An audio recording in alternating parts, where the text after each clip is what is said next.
Meus irmãos, a paz do Senhor, seja muito bem-vindo ao meu canal. Eu sou o pastor Jefferson Lismayer, da Igreja Assembleia de Deus em Corbélia, no Paraná. Essa é a nossa primeira aula do quarto trimestre de 2020 da nossa Escola Bíblica Dominical. E o tema da lição que nós abordaremos nesse vídeo é o livro de Jó. E nessa lição nós abordaremos alguns assuntos sobre o aspecto geral do livro de Jó, que nos dará base para a compreensão das demais lições que virão ao decorrer desse trimestre. Lembrando que o objetivo dessas aulas que serão gravadas não é fazer uma leitura completa da nossa lição, mas trazer aqui uma visão para auxílio dos professores e também para a melhor compreensão dos alunos que participarão no domingo subsequente a esta aula que está sendo gravada. Essa aula vai ser estudada no dia 4 de outubro de 2020. O texto áureo dessa lição está baseado na carta do apóstolo Tiago, no capítulo de número 5 e versículo de número 11, que nos diz assim: Eis que temos por bem-aventurados os que sofreram. Ouvistes qual foi a paciência de Jó, e viste o fim que Deus lhe deu, porque o Senhor é muito misericordioso e piedoso. O livro de Jó não é apenas uma preciosidade da literatura universal, mas, sobretudo, uma poderosa resposta de Deus para as grandes questões da vida. Essa é a verdade prática que será abordada nesta lição. Abordaremos alguns objetivos. O objetivo geral é mostrar que o livro de Jó é uma poesia inspirada que retrata o dilema vivido por uma pessoa histórica. Mas atenção, professor, você também tem alguns objetivos específicos a serem alcançados ao longo dessa lição. Por exemplo, o objetivo do tópico 1 é mostrar que a partir das evidências internas do livro é possível conhecer o contexto no qual Jó viveu. O tópico 2 tem como objetivo especificar o gênero literário e de que forma esse conhecimento ajuda na compreensão do livro de Jó. E, por último, o terceiro tópico também tem como objetivo identificar o propósito e a mensagem do livro de Jó. Na introdução desta aula, nós veremos que estamos diante de um livro fascinante, onde compara-se a grandeza de Deus à finitude do ser humano. Nós vamos aprender que o livro de Jó se diferencia dos demais livros da Bíblia, tanto pela sua estrutura, quanto pelo seu estilo, mas principalmente pela mensagem que demonstra a grandeza de Deus diante do sofrimento dos homens. É uma obra, portanto, que alimenta uma esperança dentro de todos os crentes quando tudo mais parece ter perdido sentido. No primeiro ponto, nós abordaremos sobre a autoria do livro, o local e a data do livro de Jó. Como eu disse anteriormente, o objetivo não é ler a lição na íntegra, mas fornecer a você algumas informações a respeito dos tópicos que aqui serão abordados. O primeiro subponto do tópico 1 nos traz a seguinte mensagem sobre o autor do livro de Jó. Muito tem se discutido a respeito da autoria do livro de Jó. Alguns atribuem essa autoria a Moisés, outros a Salomão. Há quem atribua essa autoria do livro de Jó a Esdras, e também ainda uma corrente muito fraca, mas que também arremete esta autoria ao próprio Eliú, que é um dos amigos de Jó que aparece lá no final, nos capítulos finais deste livro. No entanto, apesar de a tradição apontar de maneira mais clara para Moisés, é preferível e consensual entre os estudiosos de que esse livro de Jó seja considerado um livro de autoria anônima, já que em nenhuma parte do livro é mencionado a respeito da autoria deste livro. Aliás, há quem acredite que o próprio Jó pode ser um dos apontados para ter escrito a sua própria biografia. A escola teológica que defende a autoria do livro por Moisés considera o fato da cidade de Uz estar localizada próximo de Midian, cidade esta que Moisés viveu por aproximadamente 40 anos. Aqueles que defendem a autoria de Salomão em relação ao livro de Jó, o defendem pelo fato de ser ele autor dos demais livros de sabedoria, parte de Provérbios, Eclesiastes e Cantares de Salomão, defendendo ainda que a história que foi contada por Salomão teria sido dada por Deus como inspiração divina para relatar uma história a qual ele não viveu, mas assim como Moisés foi inspirado por Deus para falar sobre o início da humanidade, sobre a criação do mundo, sobre Adão, sobre Eva, então essa mesma inspiração teria vindo sobre Salomão e escrito essa história a respeito de Jó. Aqueles que defendem a autoria de Esdras são aqueles que se apegam ao estilo literário que o livro de Jó foi escrito, que abordaremos um pouco mais à frente, mas que está incompatível com a época dos fatos narrados. A maneira como o Jó é escrito remete a um tempo posterior ao tempo em que deu-se os fatos que são relatados no livro. E aqueles que defendem a ideia de que quem escreveu o livro foi o próprio Eliú, um dos amigos de Jó, baseiam isso por ser ele o único dos seus amigos a ter a sua genealogia inserida no livro de Jó, que está lá no capítulo de número 32, versículos de número 2 e 6.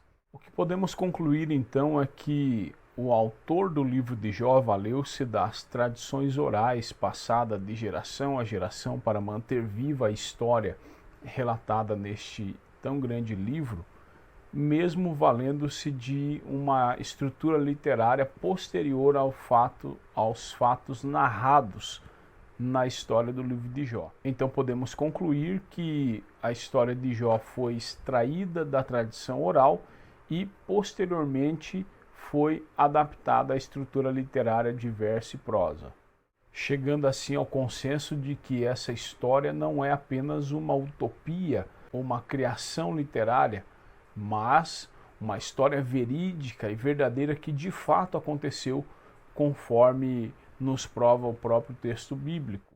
O segundo subponto nos fala sobre a pessoa histórica de Jó.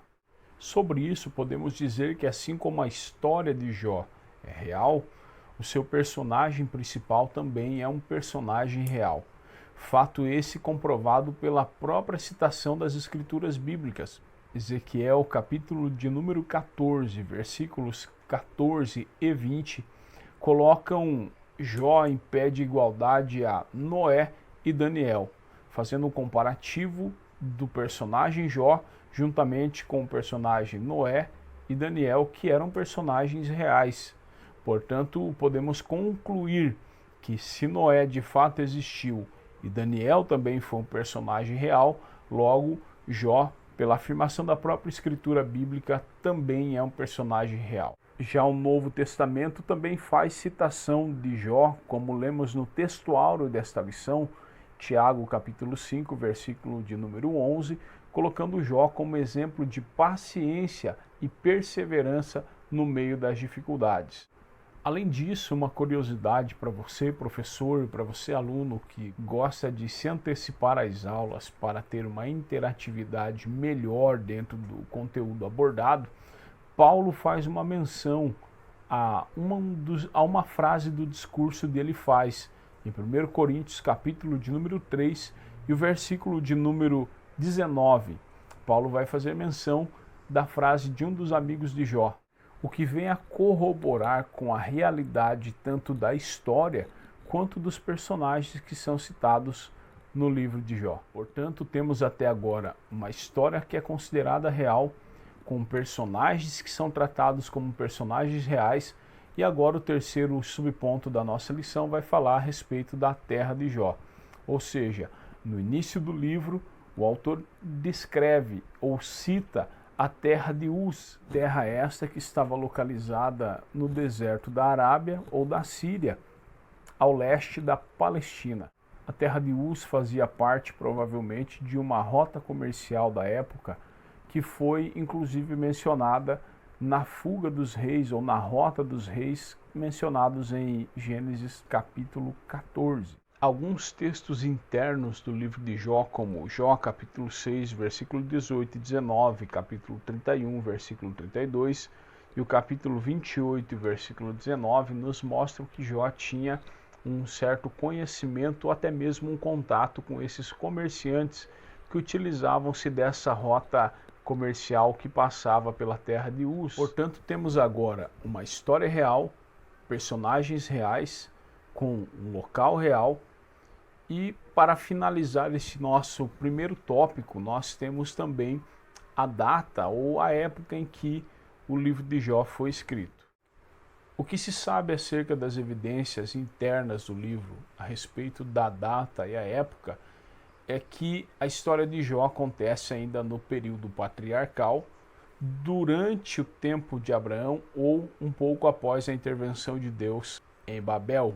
A idade de Jó, que segundo a Bíblia viveu mais 140 anos depois da sua restauração, no capítulo de número 42, a estrutura familiar patriarcal, o sacerdócio de Jó pela sua família, a medição da sua riqueza baseada no seu rebanho, a citação dos caldeus ainda como um povo nômade e não situado na sua própria terra, a ausência da citação da aliança de Deus para com o seu povo e, por fim, o fato das filhas de Jó serem herdeiras ou consideradas herdeiras dele lá no capítulo de número 42, o que perante a lei de Moisés era inadmissível, nos provam que Jó viveu num tempo antes da lei, ou seja, em um período contemporâneo a Abraão. Além do que a palavra peça de dinheiro citada em Jó 42 e 11 só aparece em outras duas ocasiões na Bíblia, uma citada em Gênesis e outra em Josué. Isso tudo nos dá prova suficiente de que Jó de fato foi contemporâneo dos primeiros capítulos da história de Abraão. Assim finalizamos a abordagem do primeiro ponto, atingindo o objetivo específico que é mostrar através das evidências internas do livro que é possível conhecer o contexto no qual Jó viveu. Iniciamos agora o tópico de número 2, que vai abordar o seguinte assunto: a estrutura literária do livro de Jó. O subponto número 1 nos mostra a maneira como o livro de Jó foi escrita. O objetivo desse ponto número 2 é especificar o gênero literário e de que forma esse conhecimento ajudará na compreensão do texto do livro. No subponto número 1 do tópico 2, nós temos o estilo a qual o livro de Jó foi escrito, prosa e poesia. Apesar do seu gênero literário diferente, o livro de Jó não é menos inspirado do que qualquer outro livro da Bíblia. Ele é escrito da seguinte forma: prosa, poesia, prosa, exatamente nesta ordem. Nos dois primeiros capítulos nós temos um resumo daquilo que será abordado ao longo do livro, ou seja, os dois primeiros capítulos são uma mescla de prosa e poesia, que de forma poética nos mostra como Jó passou de uma vida próspera e feliz para uma vida de tristeza e profunda angústia. Do capítulo 3 ao capítulo de número 37, nós temos uma sequência de poesias que iniciam-se exatamente na tentativa de explicar a origem do sofrimento de Jó, um debate acirrado entre Jó e os seus amigos para tentar entender o que é que estava acontecendo, ou, em outras palavras, tentar aplicar uma visão humanista acerca dos acontecimentos que estavam se abatendo sobre a vida de Jó. Capítulo 38, 39, 40, 41 e 42, então volta a uma cena de prosa onde Deus entra em cena, revelando seu caráter, revelando sua sabedoria e, por fim, restaurando a vida do seu servo, dando assim a conclusão e o desfecho final da história desse grande personagem chamado Jó. Portanto, temos o estilo literário do livro de Jó revelado como prosa, poesia e prosa. Agora, no segundo subponto, nós trataremos acerca da organização do livro de Jó, que resume basicamente em um monólogo feito por Jó, um ciclo de 3 debates entre Jó e os seus amigos, por fim, a inserção de um quarto amigo, chamado Eliú, seguido pela revelação da sabedoria de Deus e a posterior restauração completa de Jó. Na Bíblia hebraica, o livro de Jó faz parte da terceira divisão, chamado de Escrituras, e por fazer parte de uma classificação chamada Livro das Sabedorias, ou Livros Sapienciais, este livro é rico em figura de linguagem. E é exatamente isso que o terceiro subponto do tópico 2 vai falar, a respeito do uso das figuras de linguagem para traçar um paralelo mais próximo à vivência natural do ser humano. O autor do livro faz questão de usar metáforas para demonstrar tanto a brevidade do tempo do homem, quanto a grandeza e a sabedoria do próprio Deus. Por exemplo, Jó usa o vento, a água, a flor, a nuvem, como figuras de linguagem para mostrar a brevidade do tempo do homem. Jó também faz um comparativo do homem com uma árvore cortada, aparentemente sem vida e com as suas raízes já envelhecidas, mas o estilo literário de poesia, de paralelismo, de metáforas e uso de linguagem, aplica-se a essa passagem dizendo que ao cheiro das águas esta árvore voltaria a ter vida, representando assim a restauração do homem, mesmo que diante das impossibilidades, apenas ao cheiro das águas, baseado na expectativa e na esperança do socorro de Deus ao ser humano. Em resumo, o livro de Jó apresenta um estilo literário prosa, poesia, prosa e aplica em grande parte do seu texto o paralelismo, as metáforas e o uso de figura de linguagem. O livro de Jó poderia ser dividido em um esboço de 5 pontos. Por exemplo, no primeiro ponto, teríamos o prólogo, a introdução, demonstrando a crise vivida por Jó. No tópico de número 2, nós teríamos o diálogo entre Jó e os seus amigos, o debate travado entre eles, buscando dessa forma uma resposta humanista para os seus problemas. No tópico de número 3, nós teríamos o discurso de Eliú, chamado também de o começo do entendimento. No tópico de número 4, nós teríamos o seguinte título: O Senhor responde a Jó. E no tópico de número 5, finalizaríamos com o epílogo ou com a conclusão do livro, trazendo a seguinte epígrafe: o desfecho do drama, ou o desfecho da prova. No terceiro e último tópico, nós abordaremos o tema natureza e mensagem do livro de Jó. E o primeiro subponto começa com uma pergunta interessante: por que os justos sofrem? Uma das abordagens feitas entre os tantos discursos no livro de Jó é que o sofrimento é oriundo do pecado do homem. Ao longo do tempo, tanto teólogos quanto filósofos têm tentado dar esse tipo de resposta ao ser humano, abordando aspectos espirituais controversos muitas vezes e também alguns aspectos antropológicos. A verdade é que o sofrimento nem sempre tem origem no pecado do homem. É bem verdade que o pecado traz as suas consequências, mas o livro de Jó vem nos trazer uma abordagem totalmente diferente, e o desfecho do capítulo de número 42 nos mostra que Deus até permite as provas sobre a nossa vida, mas demonstra também que o poder das trevas é limitado à ordem de Deus. O diabo não pode avançar os limites estabelecidos por Deus para tocar na sua vida. A própria Bíblia nos garante que Deus não permite que venha sobre nós luta que nós não possamos suportar. Nós podemos entender através dos relatos bíblicos que mesmo nas lutas permitidas por Deus, Ele está no controle absoluto da nossa história. O sofrimento faz parte do moldar do homem.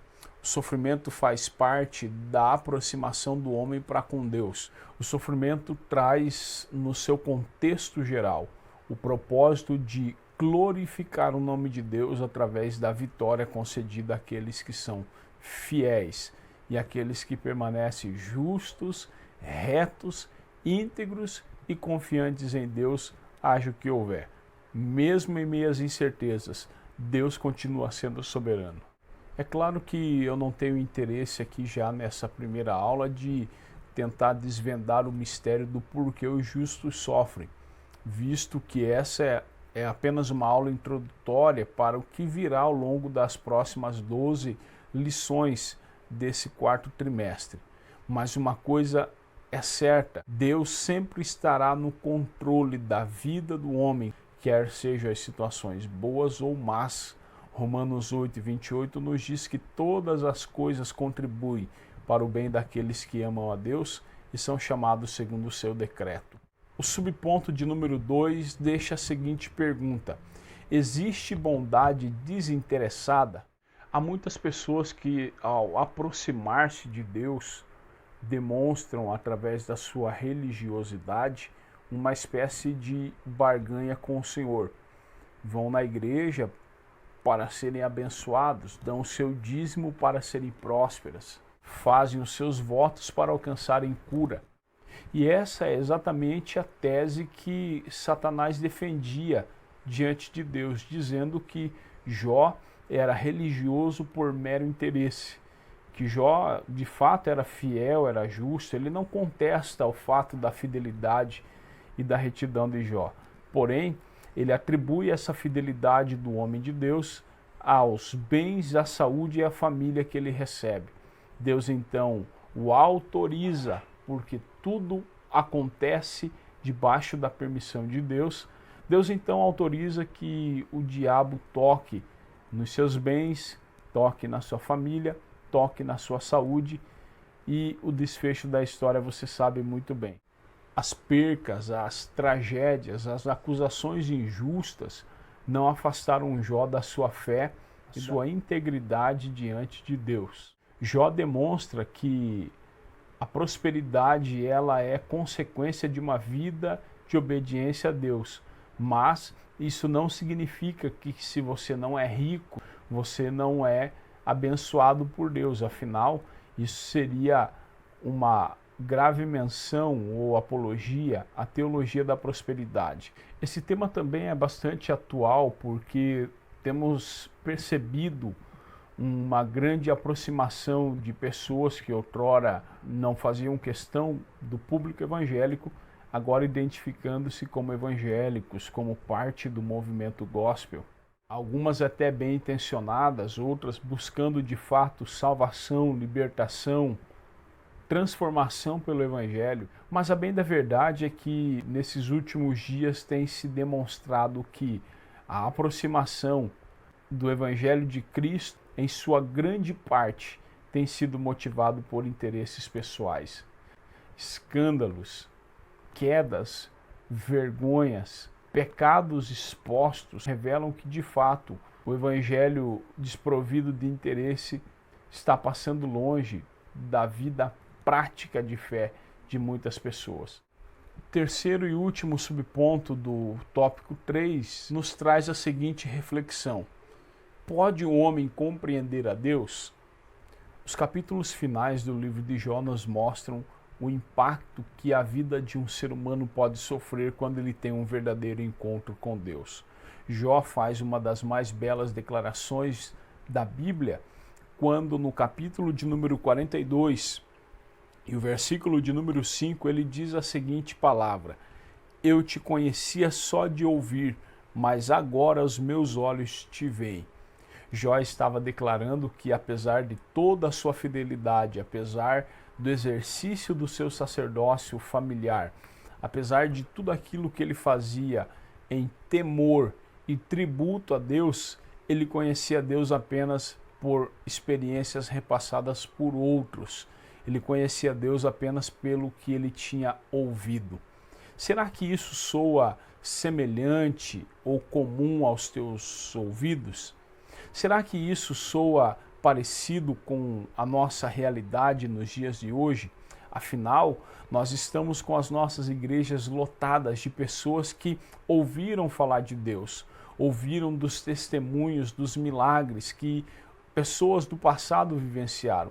Pessoas que foram impactadas por mensagens que falavam acerca da manifestação dos dons espirituais, mas apenas ouviram falar.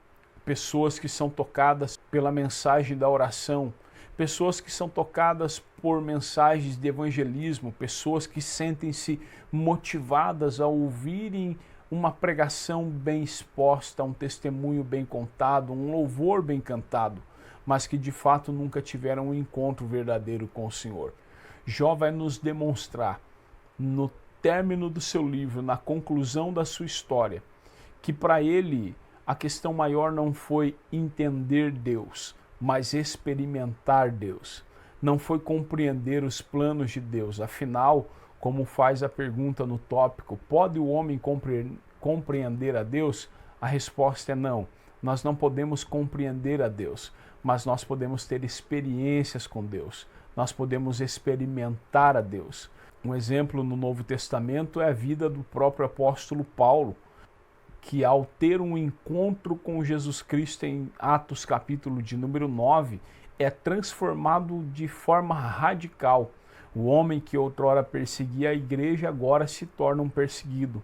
Aquele que antes tinha como missão impedir a pregação do evangelho, agora se torna um dos maiores pregadores de todos os tempos. Viver uma experiência com Deus mudou radicalmente a história de Jó. E podemos finalizar esse subponto de número 3 dizendo que a experiência com Deus pode mudar a vida do professor. A experiência com Deus pode mudar a vida do aluno da escola dominical. A experiência com Deus pode mudar a vida de um cristão. A experiência com Deus pode mudar a forma como você se relaciona com o seu próximo. A experiência com Deus pode trazer para você o sentimento de que nem sempre será possível compreender tudo o que acontece na nossa vida, mas a garantia de que em todas elas Deus está no controle absoluto da nossa história. Mais do que palavras, a experiência te coloca num patamar de filho. Mais do que palavras, a experiência te coloca em um contato direto com o Criador.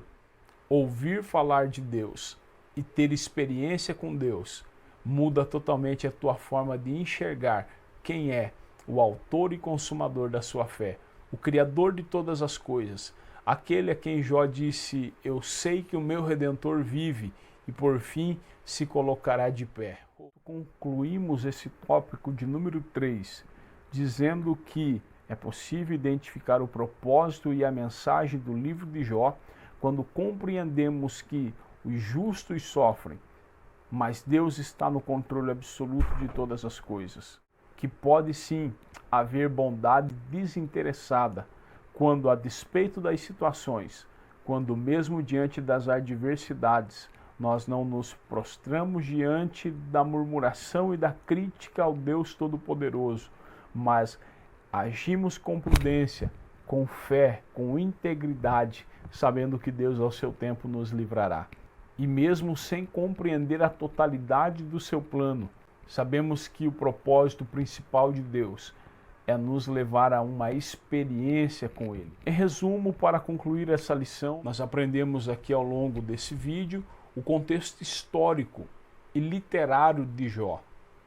Compreendemos que o seu gênero literário é prosa e poesia. Concluímos então essa primeira lição do quarto trimestre de 2020 com algumas informações básicas a respeito do livro de Jó, como por exemplo, o seu contexto histórico, o seu gênero literário e a mensagem central do livro que será estudado. Te aguardo na próxima aula, lembrando que toda segunda-feira anterior à lição estaremos postando vídeo novo aqui no canal. Próximo vídeo abordando a lição de número 2 será agora no dia 5 de outubro. Compartilhe esse vídeo com alguém que faz parte da escola dominical, tanto na liderança, na supervisão ou até mesmo como professor, ou você que é aluno e deseja aprofundar-se um pouco mais para chegar com algumas informações já preliminares da aula que você vai participar, compartilhe com alguém que faz parte dessa grande escola teológica, como diz uma frase no nosso meio, a maior escola teológica gratuita do mundo é a Escola Dominical. Compartilhe o vídeo, inscreva-se no canal e ative as notificações para que você não perca nenhuma das nossas aulas. Deixe a sua sugestão, seu comentário e te aguardo no próximo vídeo. Deus abençoe, até lá!